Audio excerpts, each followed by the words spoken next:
Bienvenidos a un nuevo programa de cursos, espacio de entrevistas del Centro de Estudios Superiores Universitarios de la Universidad Mayor de San Simón.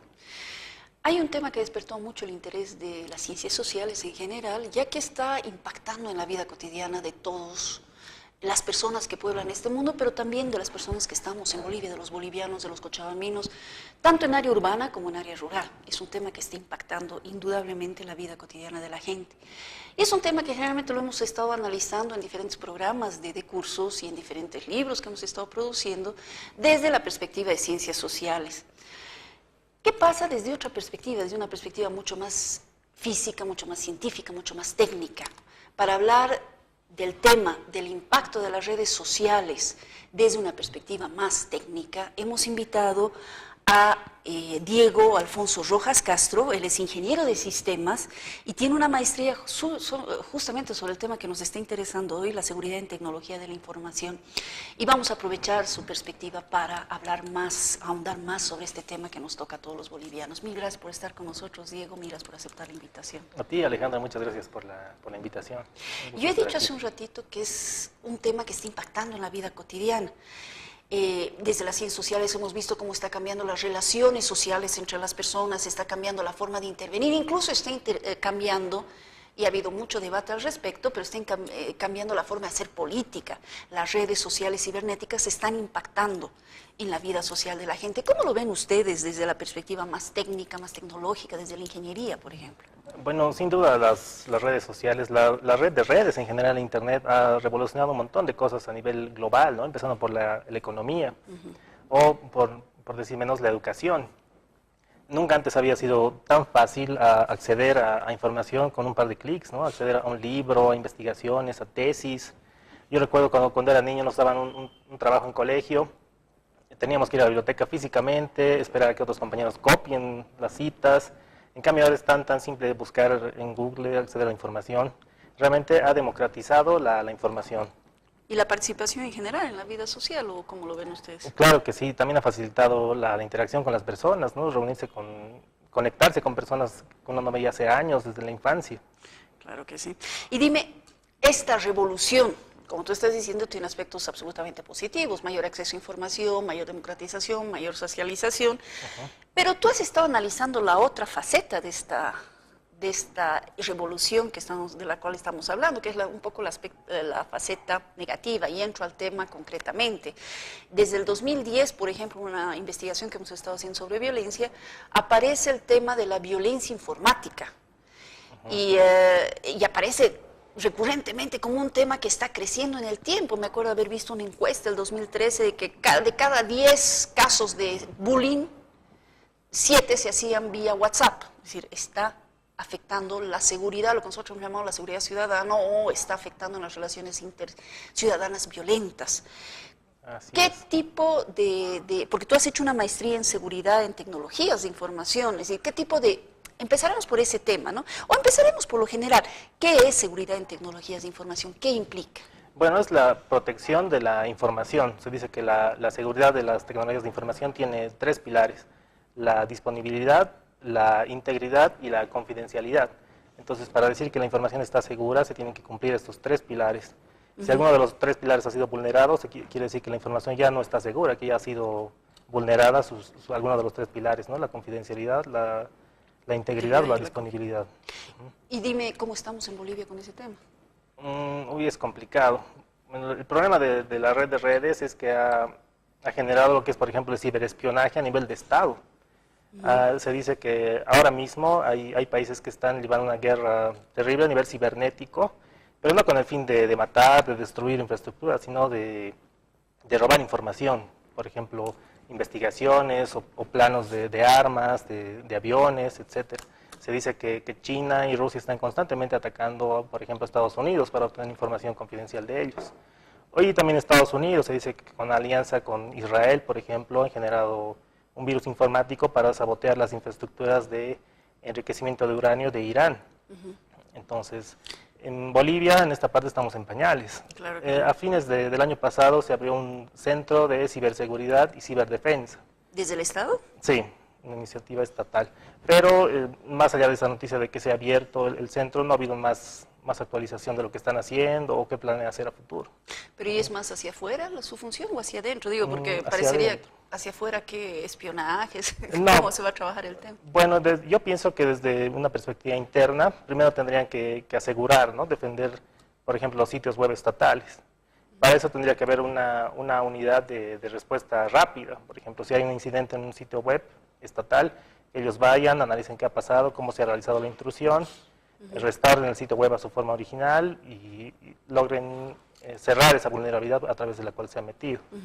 Obviamente para eso tiene que haber copias de seguridad de cómo estaba antes el sitio web. Entonces, a nivel de esa entidad estatal que ha sido vulnerada, tendrían que tener políticas y procedimientos para, por ejemplo, sacar copias de seguridad de la última versión de la página web. Si no hay una versión anterior y ha sido vulnerado, tendrían que volver a rehacer de cero. ¿Y eso están haciendo, no sabes? En algunos casos vulneran páginas y tardan semanas o hasta un mes en volver a restaurarlo, entonces pareciera que están restaurando de cero. Claro, porque yo he visto mucho en lo que conlleva el gobierno electrónico, lo que se llama gobierno electrónico, es siempre cero, ¿no? No hay alimentación de páginas, no hay información, no hay nada. Entonces yo me pregunto cómo trabajarán este centro. Pero bueno, más allá de este trabajo con la seguridad del Estado, ¿este centro también está trabajando con la seguridad de los ciudadanos de alguna forma o no tiene nada que ver con la seguridad de los ciudadanos? No, no tiene nada que ver. Tendría que ser para la protección de entidades estatales, para sus sitios web. Sí.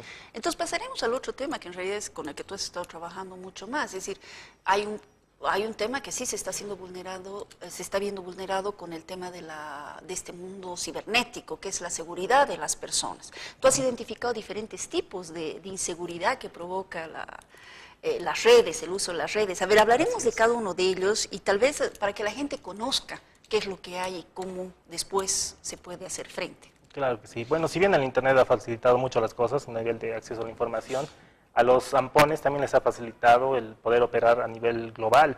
Si antes operaban a nivel local, regional, con el Internet ya pueden hacer sus estafas, sus engaños a nivel mundial. Entonces ahí tenemos, por ejemplo, las estafas que hacen de ciberextorsión. Es un tipo de estafa que está muy de moda ahora. A la persona, a la víctima, le agrega un perfil, recibe una solicitud de amistad, por ejemplo, de Facebook, de un perfil de una persona supuestamente despampanante, una chica muy sexy, por así decirlo, y la persona acepta la solicitud e inmediatamente empieza la conversación, que de dónde eres y tal, y al poco rato ya la conversación trasciende a índole sexual, ¿no? Con el fin de que la persona Empieza a dar información y a mostrar su cuerpo. Entonces, supuestamente, del otro lado, la chica se empieza a desvestir, a subir de tono la conversación, la videollamada, y la otra persona también. Lo que quieren ellos es que la persona muestre sus partes íntimas, cosas obscenas, y una vez que lo ha hecho, inmediatamente cambia el tono de la conversación. Le dicen, bueno, todo lo que has hecho está filmado, y si no pagas un monto, vamos a publicar este video hacia todos tus contactos de la red social. Y eso existe mucho en Bolivia, porque parece de otra sociedad, ¿no? Sí, ¿Se ha detectado muchos casos de ciberextorsión? Sí, hay bastante. Se está dando mucho. Y no pasa solo con adolescentes, también con gente adulta que cae en este tipo de engaños. Entonces, de repente, el problema con Internet es que nos hemos visto utilizando esta tecnología, pero no nos han enseñado cómo utilizarlo de forma segura. Por ejemplo, con la telefonía fija, yo recuerdo que cuando era niño, nuestros abuelos, nuestros padres nos enseñaban a no dar información, claro. A no decir tu nombre, no decir la dirección, si uno está solo en casa. Había una estafa que hacía muy conocida de que uno ha ganado supuestamente un juego de ollas Tramontina, por ejemplo. Entonces el niño contestaba y decían, quiero hablar con un adulto. El niño ingenuamente decía, no, es que estoy solo en casa. Decían, bueno, tu familia ha ganado un juego de ollas, tenemos que ir a dejar, ¿dónde vives? Entonces el niño ya iba dando esa información. Y lamentablemente este tipo de cosas se dan en Internet y gente adulta también cae en eso, ¿no? Empieza a exponer sus datos personales y a exponer su información, su privacidad. ¿Hay algún centro donde se pueda denunciar este tipo de...? Lamentablemente no, habría que hacer la denuncia en la FELCSE. ¿Y la FELCSE está preparada para hacer frente a este ciber? Tienen unos peritos, pero bueno, algunos policías que saben de investigación, pero es complicado. Incluso si el investigador logra hablar con la dirección IP de las personas que están haciendo este tipo de estafas y resulta que están en otro lado del mundo, qué sé yo, en Singapur, en Indonesia, en Rusia. Es complicado porque las leyes no ayudan para una tramitación rápida de ¿Y es fácil rastrear, así como ingeniero de sistemas, es fácil rastrear quién está detrás de todo eso? Depende de la persona que está al otro lado. Mientras más avanzada tecnológicamente sea la otra persona, que se puede dar cuenta de lo que uno está queriendo hacer para atraparla, ¿no? Entonces es como un juego del gato y el ratón. Hay que ir intentando por una manera, otra manera, hasta lograr capturar la dirección. ¿Y la FELCC tiene gente preparada para eso, para hacer frente a esta ciberextorsión? No. Tienen algunos policías, sí, muy capacitados al respecto. Están expertos. Sí. Bueno, la ciberextorsión es una de las formas de violencia y de inseguridad que se despiertan en el ámbito de las redes. ¿Cuáles otras formas tú has identificado? Otro tipo de problema que está muy extendido es el sexting, por ejemplo. ¿Y qué es el sexting? Es el intercambio de imágenes y vídeo de contenido sexual o erótico. Bueno, antes, cuando no había todo este tipo de tecnología en colegio, por ejemplo, uno para expresar a una persona que le gusta o que está interesado en ella, mandaba cartitas con corazones, por muy cursi que suene, ¿no? Pero era así esta forma de expresión. En cambio, ahora los jóvenes tienen teléfonos móviles con cámaras, con micrófono. Entonces, esta forma de expresión ha cambiado. También está lo de la mal llamada prueba de amor, ¿no? Que había antes, que también ha cambiado. Ahora esa prueba de amor es a través de fotografías. Entonces la pareja pide a la chica, por ejemplo, que le mande fotografías desnuda. Entonces esto ahí ya se incursiona en el sexting. Ahora el problema de esto es que al subir una imagen a internet ya no se puede quitar. O sea, la imagen ya está ahí y se va a quedar de manera permanente. Y si esta fotografía de índole privado se difunde, eso puede causar profundo daño psicológico en la persona, claro. ¿Ustedes tienen, tú has hecho algún tipo de seguimiento a casos de sexting? Debe ser sobre todo, eso sí, entre adolescentes, ¿no? Sí, es muy común entre adolescentes. Habíamos seguido varios casos al respecto y es complicado porque una vez que la persona que ha recibido la foto pueden reenviarlo a sus amigos, por ejemplo. Y por mucho que se confíe en la persona de que no va a difundirlo, pueden pasar otras cosas, como que esta persona pierda el celular y otra persona encuentre y acceda a las fotos. Ahora, ¿cuán cierto es eso que una vez que has subido algo a la red, nunca más se borra?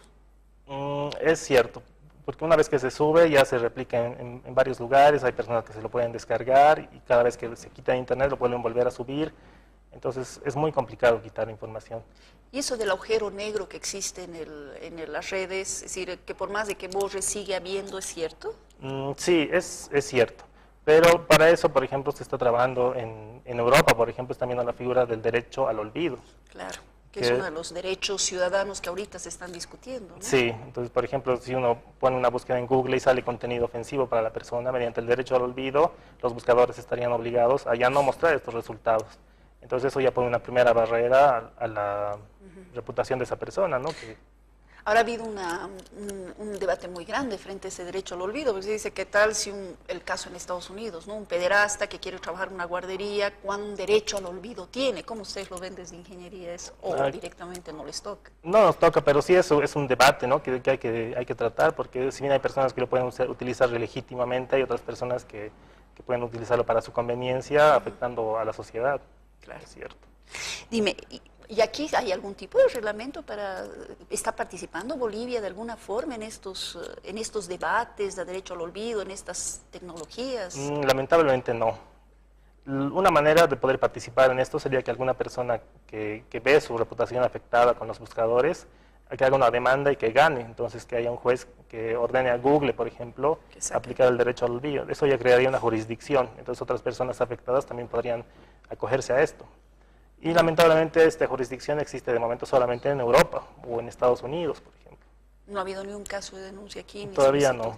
Sería interesante que haya, pero el problema es que la primera persona que haga esto, si gana, igual va a salir nuevamente en las noticias de que esta persona ha ganado el derecho al olvido, ¿no? Entonces es complicado. Se complica mucho más. Bueno, entonces estamos hablando de ciberextorsión, sexting. ¿Qué otro tipo de violencias tú has identificado? Bueno, está por ejemplo el ciberacoso también.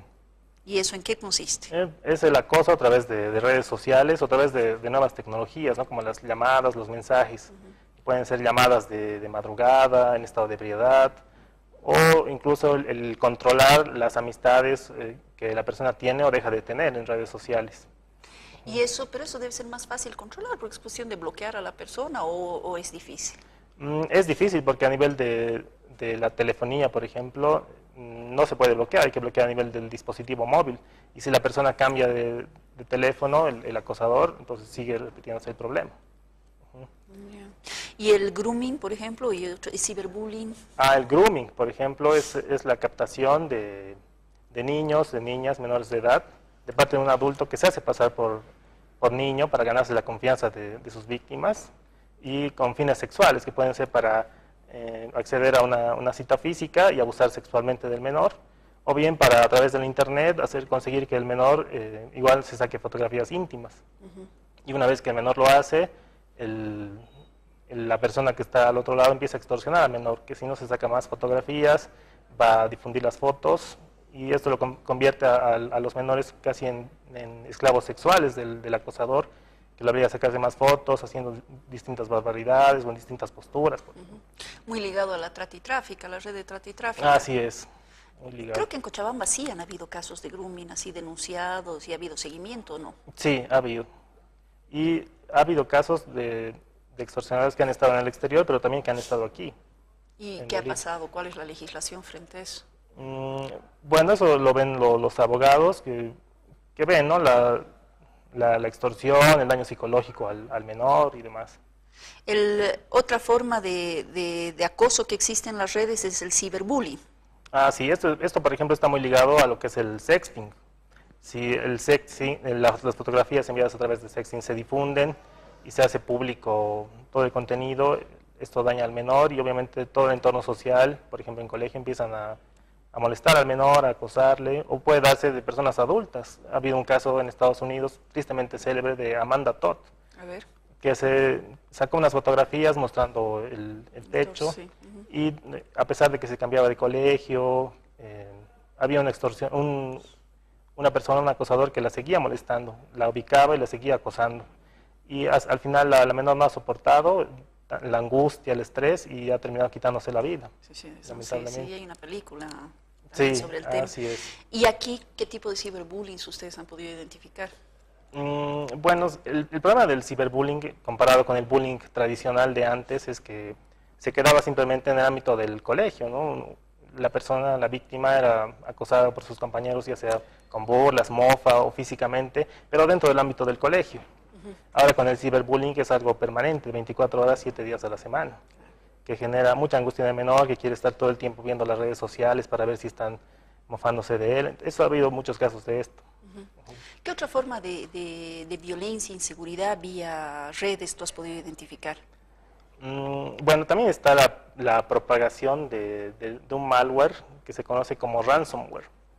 La palabra ransomware viene de ransom, secuestro, y ware de software. Sí. Es un tipo de software malicioso que una vez que infecta la computadora, no daña la computadora, sino que cifra los archivos. Entonces, y solo cifra los archivos del usuario, no cifra los archivos del sistema operativo.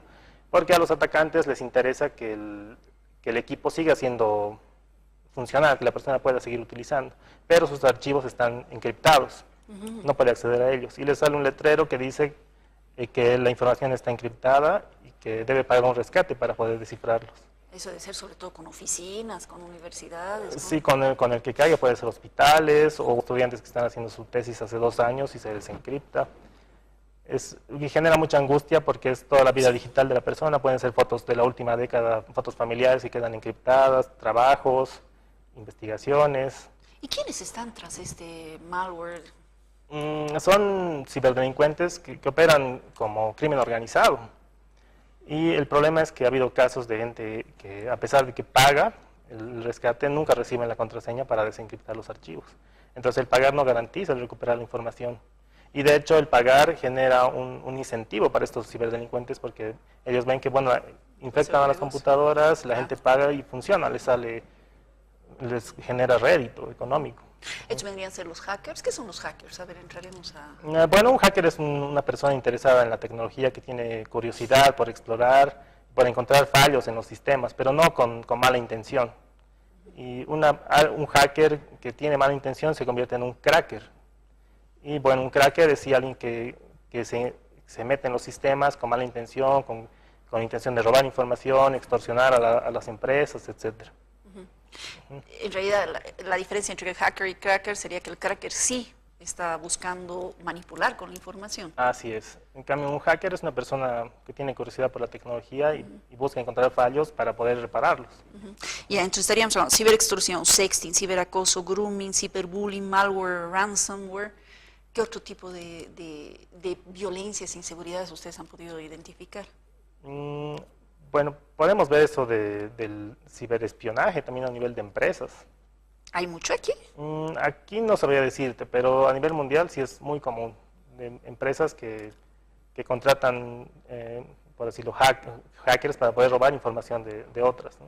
Poder adelantarse a los planes de marketing, a las campañas que están haciendo los de la competencia. También hay. Entonces, ciberespionaje, ¿qué otra cosa podríamos temer, digamos, cuando utilizamos las redes?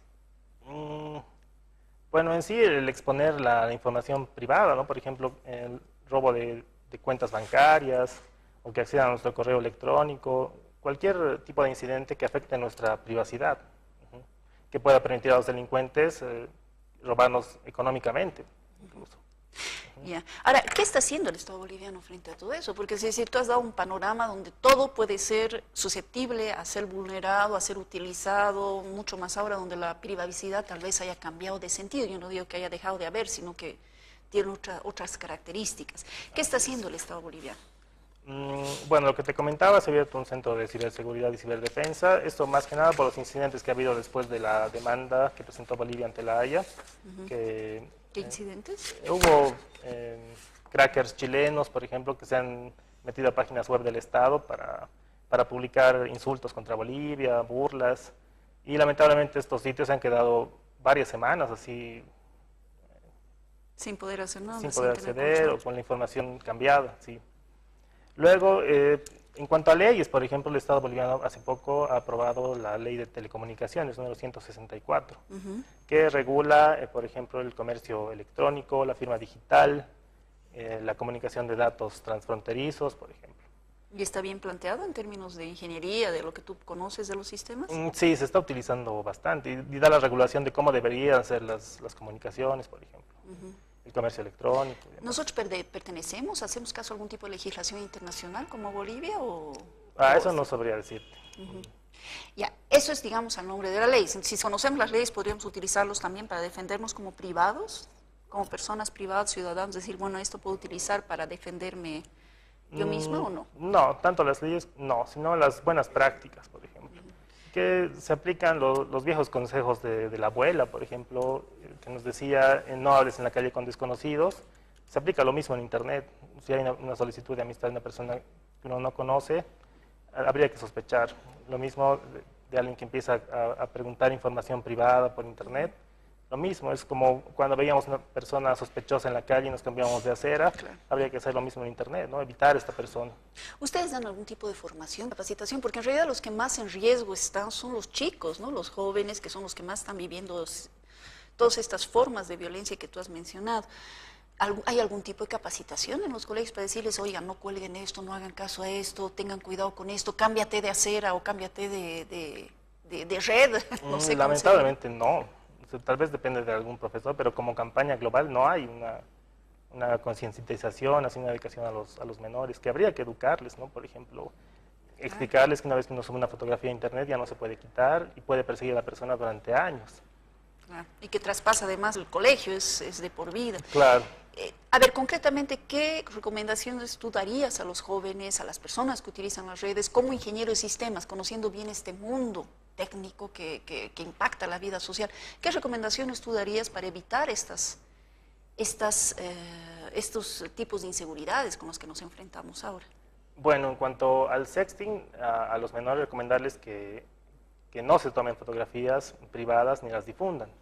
Y a los padres que si le van a dar un dispositivo móvil avanzado a un menor de edad, que converse con él, que le expliquen cuáles son los peligros, Y por otro lado, los menores dominan la tecnología incluso más, muchas veces mucho más que con sus papás. Entonces, ahí puede darse un diálogo interesante de los padres que le están pidiendo ayuda al menor para utilizar el dispositivo. Y el adulto, al escuchar al menor, ya se puede ir dando cuenta de cuáles son las falencias que tiene el menor, cuáles son los peligros a los que está expuesto, e ir corrigiendo estas vulnerabilidades. Y hablar también con los menores, ¿no? De que no es la manera de expresar intereses de una persona en enviar una fotografía privada. Claro. Claro. Es una cosa que yo creo que hay que empezar a discutir porque todos estamos sujetos a esta problemática. Lastimosamente se nos ha acabado el tiempo, Diego, es decir, mil gracias por estar con nosotros.